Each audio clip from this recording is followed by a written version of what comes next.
আমাদের দেশের চামড়াগুলো উন্নত প্রযুক্তির মাধ্যমে প্রক্রিয়াজাত করে যে দেশে বেশি ডিমান্ড সেখানে রফতানি বৃদ্ধির বিষয়ে কোনো পদক্ষেপ নেওয়া হয়েছে কিনা?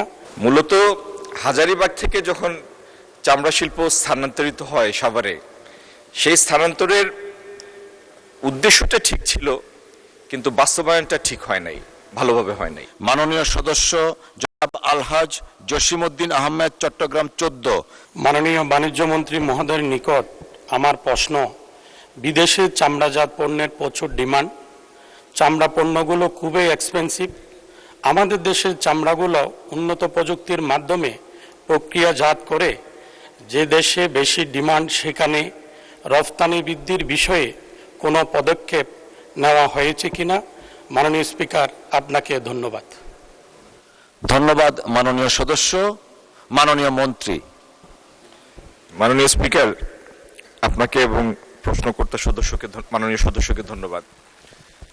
চামড়া বিগত 3 বছর চামড়া রপ্তানি $1 বিলিয়ন আটকে আছে, 1.10 থেকে 1.15। মূলত হাজারীবাগ থেকে যখন চামড়া শিল্প স্থানান্তরিত হয় সাভারে, সেই স্থানান্তরের উদ্দেশ্যটা ঠিক ছিল, কিন্তু বাস্তবায়নটা ঠিক হয় নাই, ভালোভাবে হয় নাই, যে কারণে স্থানান্তরের প্রক্রিয়াতে অনেক সম্ভাবনাময় চামড়া শিল্প ওইখানেই ঝরে পড়ে।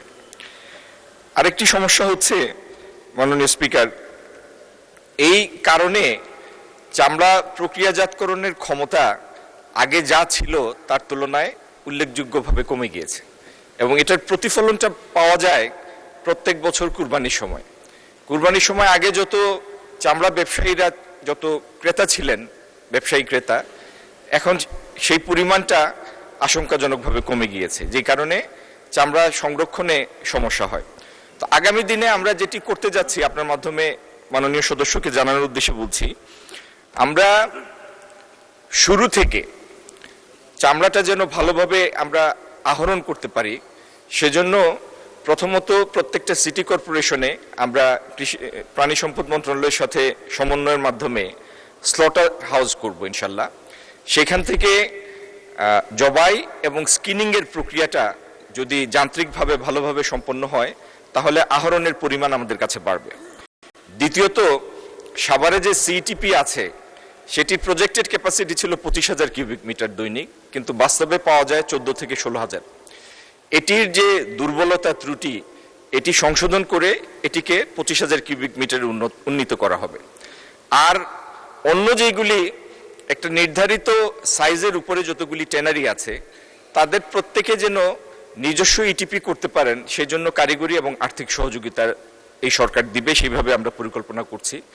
আর প্রত্যেকটি ফ্যাক্টরি ওইখানে যেন LGW কমপ্লায়েন্ট হয়, সেজন্য আমরা উদ্যোগ নিব, তাদেরকে কারিগরি সহায়তা দিব, আর্থিক সহায়তা দিব। মাননীয় স্পিকার, আপনার মাধ্যমে জানাতে চাই, যদি এই কাজগুলি আমরা সম্পন্ন করতে পারি, ইনশাল্লাহ দেশের স্বার্থে করতেই হবে, তাহলে চামড়া শিল্পটি একটি বিকল্প খাত হিসাবে আবির্ভূত হবে, এবং এই খাতের এক্সপোর্ট পটেনশিয়াল 10 বিলিয়নের উপরে। ধন্যবাদ মাননীয় স্পিকার। ধন্যবাদ মাননীয় মন্ত্রী। We need that.